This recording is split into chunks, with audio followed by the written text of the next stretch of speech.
because I have to speak. Thank you so much for all the love, all the warmth. Thank you for accepting me.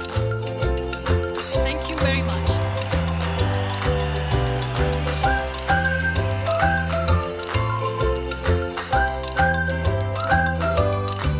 Well, I always start my talk with a disclaimer. And that disclaimer is that I've never claimed to be a motivational speaker. Yes, I do speak, but I feel more like a storyteller because wherever I go, I share a story with everyone. Well, it is a story of a woman whose perfectly imperfect life made her who and what she is today. It's the story of a woman who, in pursuit of her dreams and aspirations, made other people realize that if you think that your life is hard and you're giving up on that because you think your life is unfair, think again. Because when you think that way, you are being unfair to your own self. It's the story of a woman who made people realize that sometimes problems are not too big. We are too small because we cannot handle them.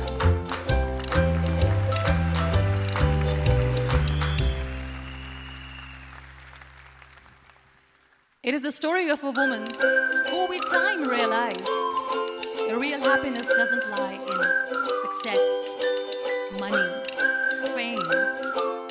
It lies within. Real happiness lies in gratitude. So I am here and I'm going to share the story of that woman. That is my story. The story of gratitude.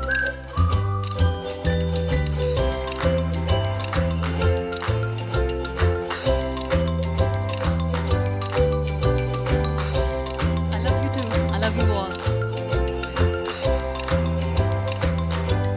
I believe in the power of words. Many people speak before they think. But I know the value of words. Words can make you, break you, they can heal your soul, they can damage you forever. So I always try to use the positive words in my life wherever I go. They call it adversity, I call it opportunity. They call it weakness, I call it strength. They call me disabled, I call myself differently able. They see my disability. They see my disability, I see my ability. There are some incidents that happen in your life, and those incidents are so strong that they change your DNA. Those incidents or accidents are so strong that they break you physically. They deform your body, but they transform your soul.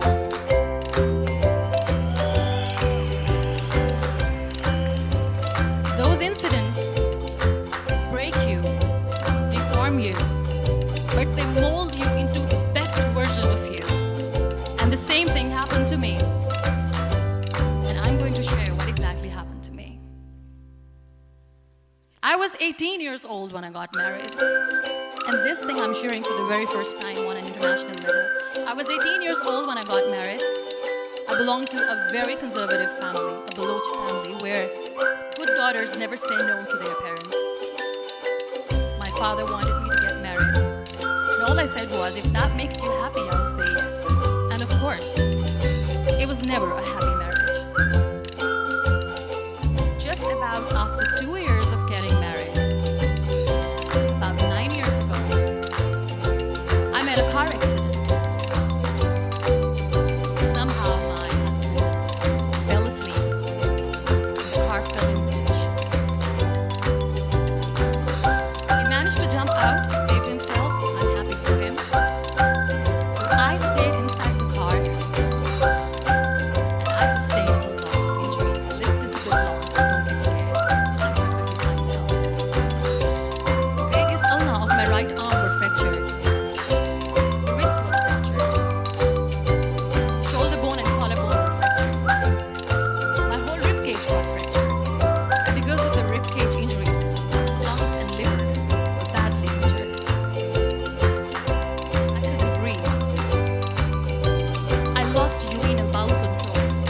I have to wear the bag wherever I go.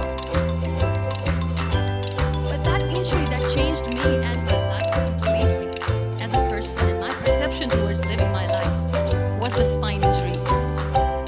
3 vertebrae of my backbone were completely crushed and I got paralyzed for the rest of my life. So this accident took place in a far-flung area in the outskirts of a very small province, Balochistan, where there was no first aid, no hospital, no ambulance. I was in the middle of nowhere in that toppled car. Many people came to rescue. They gave me CPR. They dragged me out of the car. And while they were dragging me out, I got the complete transection of my spinal cord. And now there was this debate going on. Should we keep it here? She's going to die. Where should we go? There is no ambulance. There was this 4-wheeler Jeep standing in the corner of the street. They said, put her in the back of the Jeep and take her to the hospital, which is 3 hours away from this place. And I still remember that bumpy ride. I was all broken. They threw me at the back of the Jeep and they rushed me to the hospital. That is where I realized that my half body was fractured and half was paralyzed. I finally ended up in a hospital where I stayed for 2.5 months. I underwent multiple surgeries. Doctors have put a lot of titanium in my arm. There's a lot of titanium at my back to fix my back. That's why people in Pakistan call me the Iron Lady of Pakistan.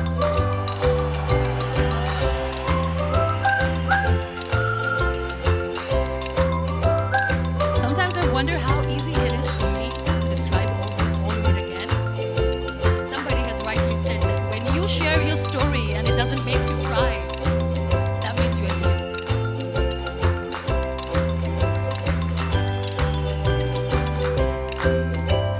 Those 2.5 months in the hospital were dreadful.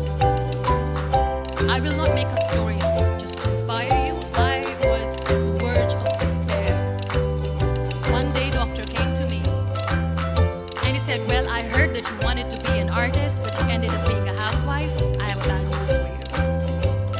You won't be able to paint again because your wrist and your arm are so deformed, you won't be able to hold a pen again.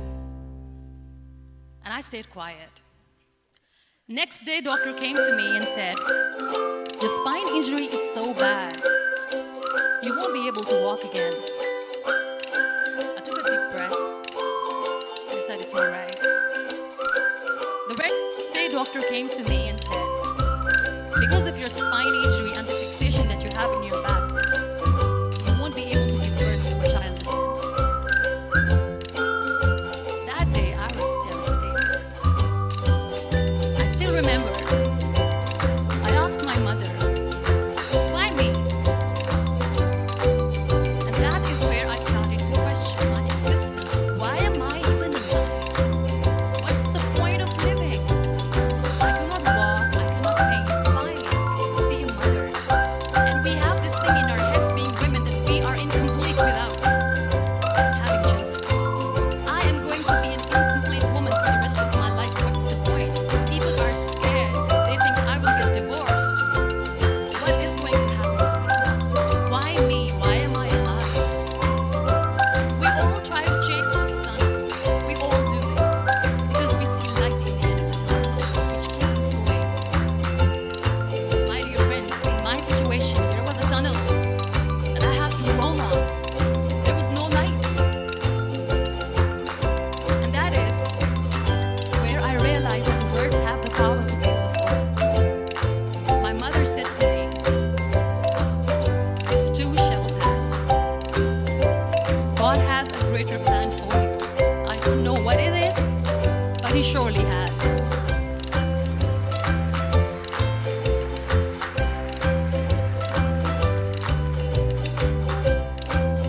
And in all that distress and grief, somehow or the other, those words were so magical that they kept me going.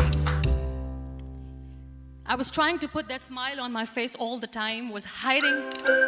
It was so hard to hide the pain, which was there. But all I knew was that if I will give up, my mother and my brothers will give up too. I cannot see them crying with me. So what kept me going was, one day I asked my brothers, I know I have a deformed hand, but I'm tired of looking at these white walls in the hospital and wearing these white scrubs. I'm getting tired of this. I want to add more colors to my life. I want to do something. Bring me some colors. Bring me some small canvas. I want to paint. So the very first painting I made was on my deathbed, where I painted for the very first time. It was not just an art piece or just my passion. It was my therapy. What an amazing therapy it was. Without uttering a single word, I could paint my heart out. I could share my story. People used to come and say, what lovely painting. So much color. Nobody could see the grief in it. Only I could. So that's how I spent 2.5 months in my hospital. Crying, never complaining or whining, but painting. And then I was discharged and I went back home. And I went back home and I realized that I had developed a lot of pressure ulcers on my back and on my hip bone. I was unable to sit. There were a lot of infections in my body, a lot of allergies. The doctors wanted me to lie down on the bed straight. For not 6 months, not 1 year, 2 years, I was bedridden, confined in that one room, looking outside the window, listening to the birds chirping, and thinking maybe there will be a time when we'll be going out with the family and enjoying the nature. That was the time where I realized how lucky people are, but they don't realize. That is the time where I realized that the day I'm going to sit, I'm going to share this pain with everyone to make them realize how blessed they are, and they don't even consider them lucky. There are always turning points in your life. There was a rebirth day that I celebrated. After 2 years and 2.5 months, when I was able to sit on a wheelchair, that was the day when I had to rebirth. I was a completely different person. I still remember the day I sat on the wheelchair for the first time, knowing that I'm never going to leave this, knowing that I won't be able to walk for the rest of my life. I saw myself in the mirror and I talked to myself. And I still remember what I said. I cannot wait for a miracle to come and make me walk. I cannot sit in the corner of the room crying, cribbing and begging for mercy because nobody has time. So I have to accept myself the way I am. The sooner the better. So I applied lip color for the first time.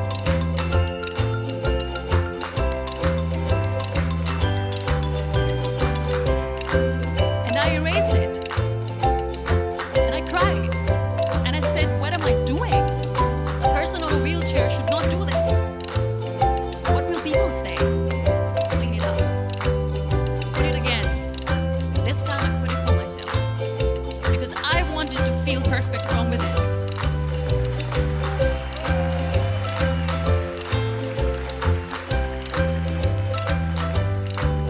And that day I decided that I'm going to live life for myself. I am not going to be that perfect person for someone. I am just going to take this moment and I will make it perfect for myself. And you know how it all began? That day I decided that I'm going to fight my fears. We all have fears. Fear of unknown, fear of known, fear of losing people, fear of losing health, money. We want to excel in career, we want to become famous, we want to get money. We are scared all the time. So I wrote down one by one all those fears.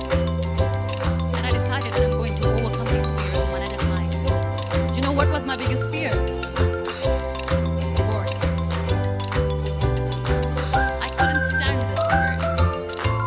I was trying to cling on to this person who didn't want me anymore, but I said no. I have to make it work. But the day I decided that this is nothing but my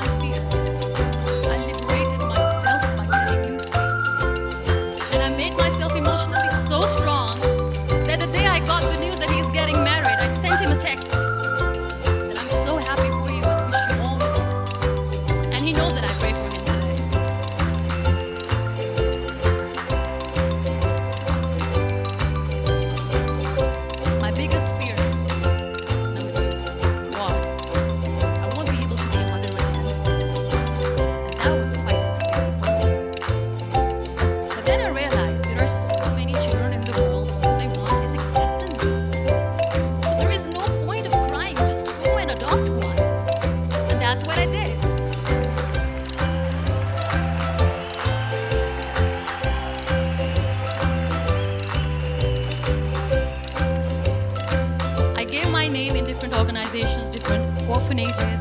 I didn't mention that I'm on a wheelchair, dying to have a child.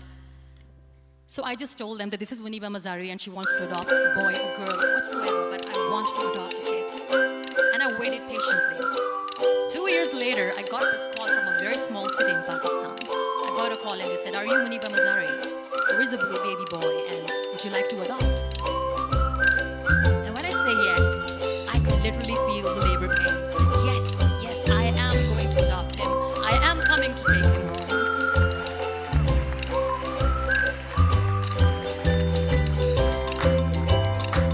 And when I reached there, the man was sitting and he was looking at me from head to toe. And in the back of my head, I kept thinking that he's going to say she's on the wheelchair, she doesn't deserve it. How is she going to take care of him? And I looked at him and I said, "You not judge me because I'm on the wheelchair." But you know what he said? He said, "I know you will be the best mother of this child. You both are lucky to have each other."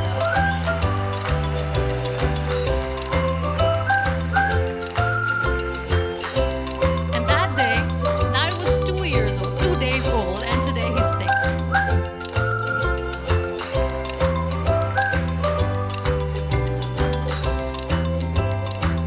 You'll be surprised to know another bigger fear that I had.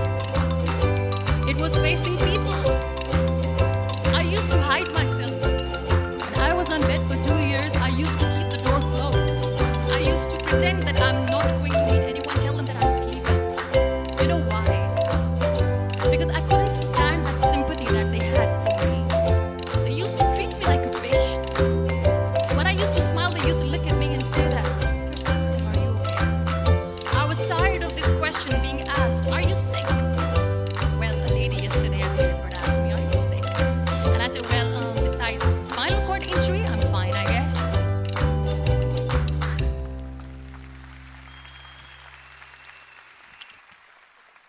Those are really cute questions. They never used to feel cute when I was on the bed. So I used to hide myself from people, knowing that, oh my God, I'm not going to see that sympathy in their eyes. It's all right.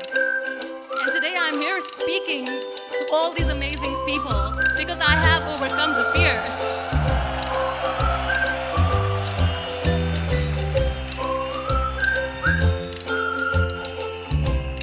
You know, when you end up being on the wheelchair, it's the most painful thing. That's another fear that people on the wheelchair, the people who are differently able, have in their hearts but they never share. I share that with you. The lack of acceptance. People think that they will not be accepted by others because we, in the world of perfect people, are imperfect. So I decided that instead of starting an NGO for disability awareness, which I know will not help anyone, I started to appear more in public. I started to paint. I always wanted to. I've done a lot of exhibitions. I'm Pakistan's first wheelchair-bound artist. I have done a lot of modeling campaigns, different campaigns, brands like Tony and Guy.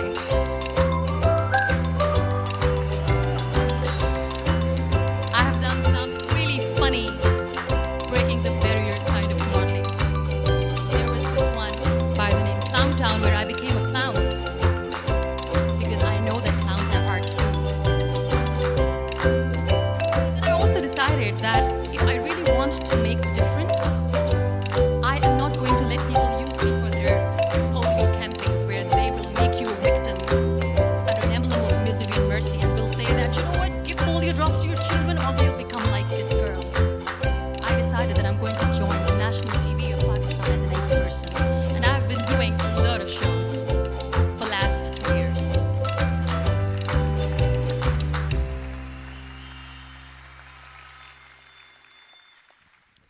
So when you accept yourself the way you are, the world recognizes you. It all starts from within. I became the National Goodwill Ambassador for UN Women Pakistan, and now I speak for the rights of women, children. We talk about inclusion, diversity, gender equality, which is a must. I was featured in BBC 100 Women for 2015. I'm one of the first 30 under 30 for 2016. And it all doesn't happen alone. You all are thriving in your careers. You have bigger dreams and aspirations in life. Always remember one thing.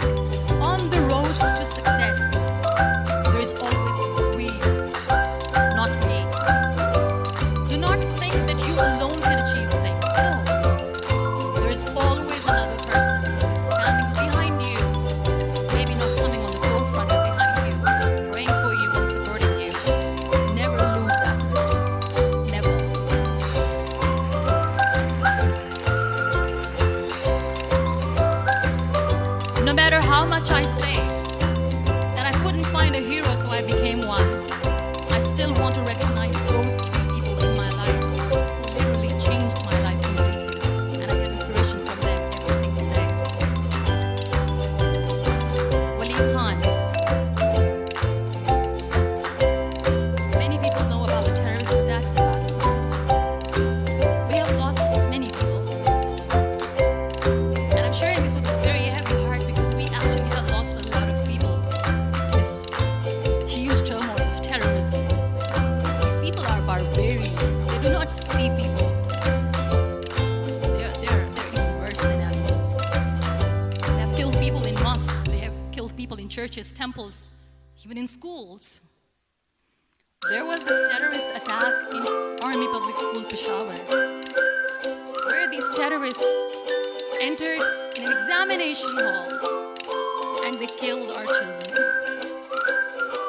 And in that attack, that day, this beautiful boy, Waleed Khan, who is my hero, my real life hero, was the proctor who was taking care of the students, was keeping an eye on them.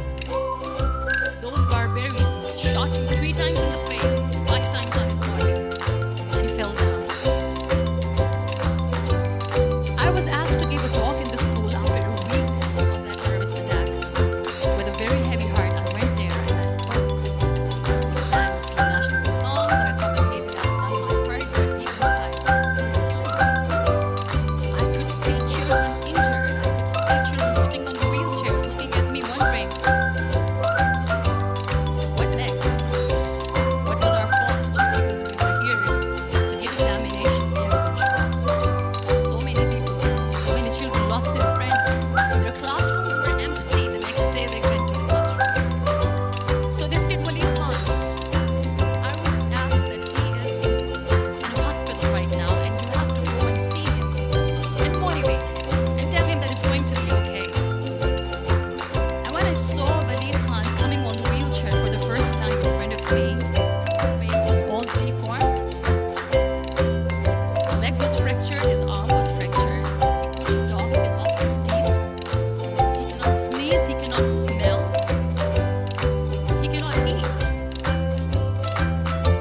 And I kept thinking, what should I say? That everything is going to be all right? No, nothing is all right.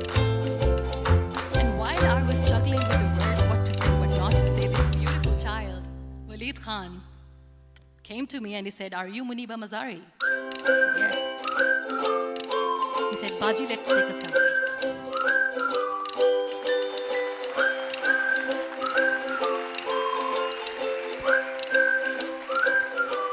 And with that beautiful toothless smile of Waleed Khan, we took that beautiful selfie that I still have with me. I don't share that here because he was in a very bad shape that time. And that is where I realized that when I was thinking too much about his deformities, he's happy with himself. He doesn't even care. Because today he goes in the same school, and when somebody asks him that what happened to your face, why so many scars, you know what he says?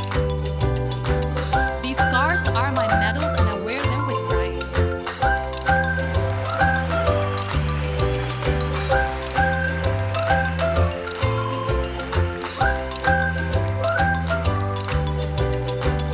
And how beautifully he says that terrorists wanted me not to study. I am going to study. I will become a doctor one day. And this is my way of taking revenge from those terrorists.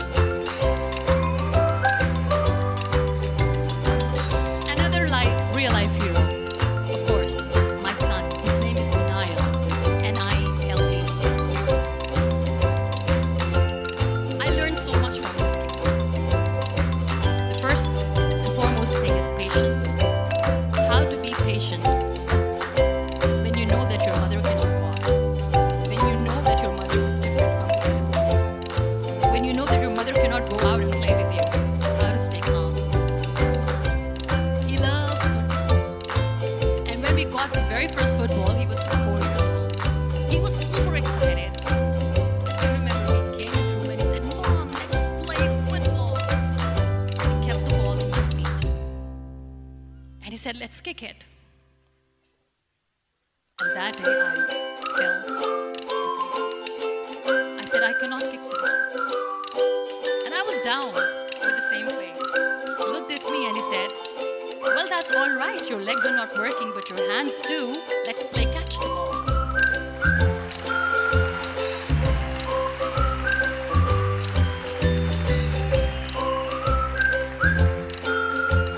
You know what? That day he made me realize that when you think your glass is half empty, come on, your glass is half full. It's all in here and here. Last but not least, the woman who made me realize that heroes have the woman who believed in me even when I was completely at the verge of despair, where everybody left. She was there. And every time I looked at her, without saying anything, she used to look at me and said, "Shellas, God has a bigger plan. And one day you will say that, oh my God, that is why God has chosen me." She never cried in front of me.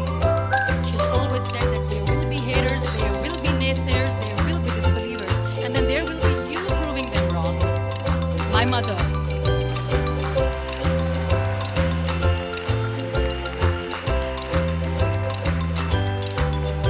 Whatever I am today, I'm nothing without her.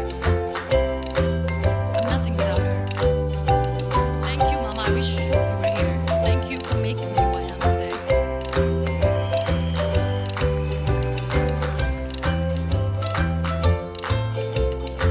You know what? We human beings have a problem. Out of many problems, there is one more, and this is self-created one. We always expect ease from life. We have this amazing fantasy about life. This is how things should work. This is my plan. It should go as per my plan. If that doesn't happen, we'll give up. My dear friends, let me tell you one thing. I never wanted to be on a wheelchair. Never thought of being on a wheelchair. I was always aspiring to do bigger things, but had no idea that for that I have to pay the price to be where I am today. It's a very heavy price. This life is a test and a trial. Tests are trials. Are never supposed to be easy. So when you're expecting ease from life, and life gives you lemons, then you make the lemonade, and then do not blame life for that, because you were expecting ease from a trial. Trials make you a stronger, better person. Life is a trial. Every time you realize that.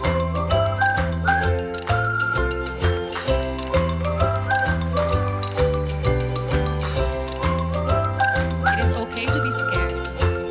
It is okay to cry. Everything is okay, but giving up should not be an option.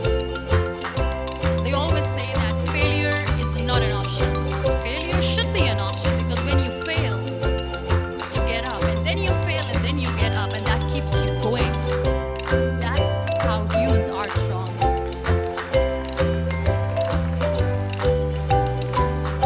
Failure is an option, should be an option, but giving up is not. Never. We have this thing in minds. We call it perfection. We want everything perfect. We want ourselves to be perfect. There is this image in our head about everything.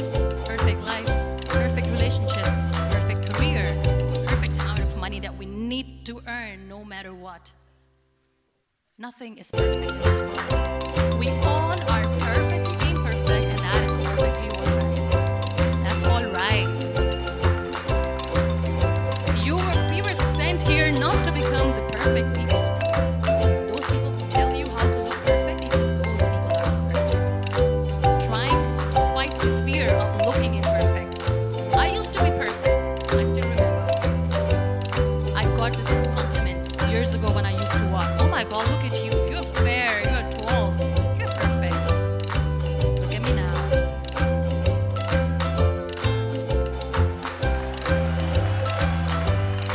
Only the perfect eyes can see that. Only the perfect eyes will see that. Only the perfect eyes will see that. So yes, in all those imperfections, you have to listen to your heart. You don't have to look good for people.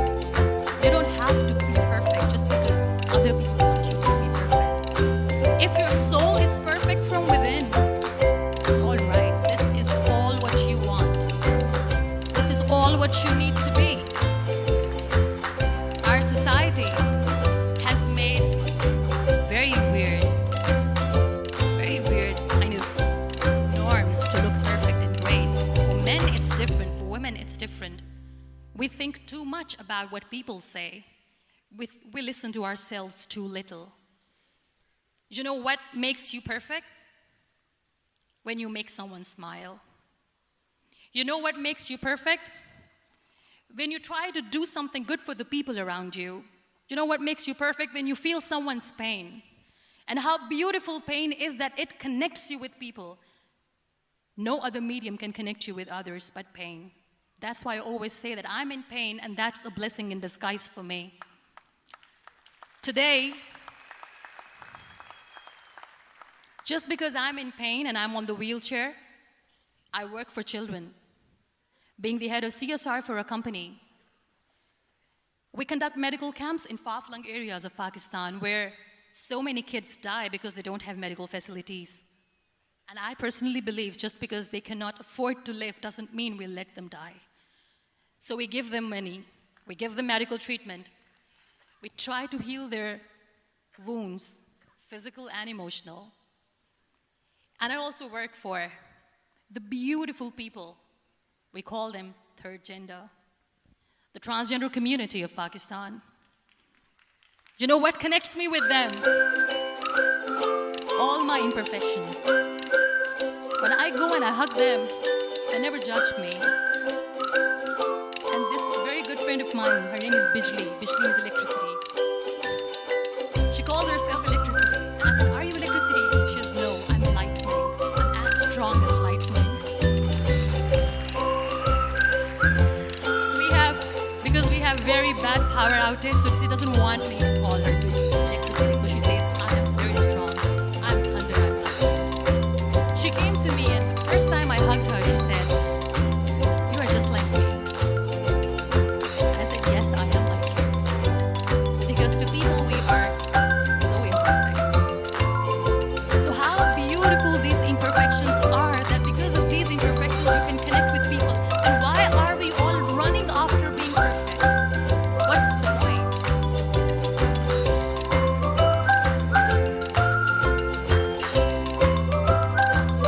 Every time I go in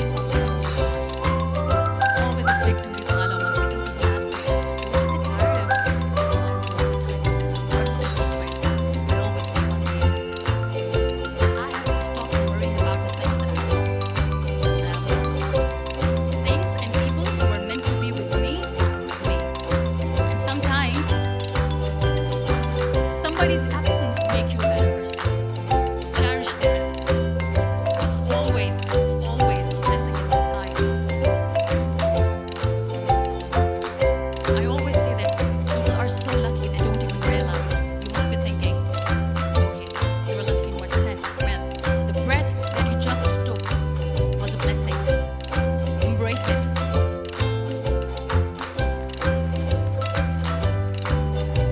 There are so many people in the world who are dreaming to live a life that you are living right now. You have no idea. Embrace each and every breath that you are taking. Celebrate your life. Live it. Don't die before your death. We all die.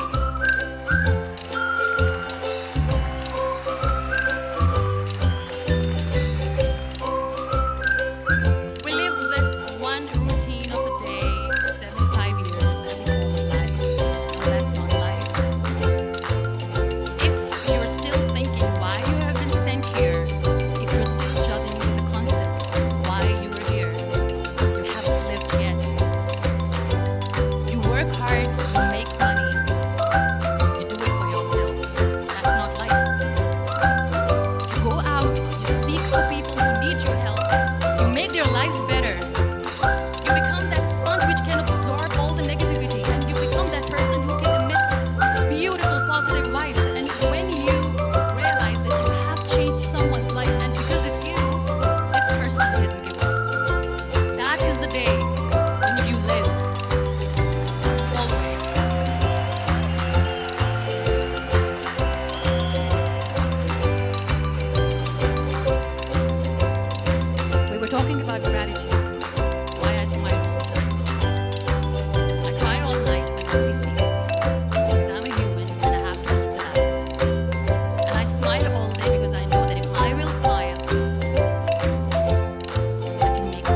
enough.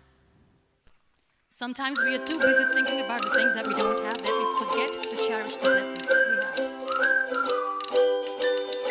I'm not saying that I'm not healthy and that makes me unlucky. But yes, it is hard. It is hard when I say that I cannot go on. It is hard to say when I'm wear this bag. It hurts. But I have to keep going. Because never giving up is the way to always.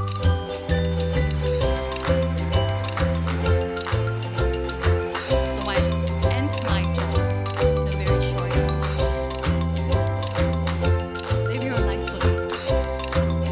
Accept yourself the way you are. Be kind to yourself. Be kind to yourself. I'll repeat, be kind to yourself. And only then you can be kind to others. Love yourself and spread that love. Life will be hard. There will be turmoils. There will be trials.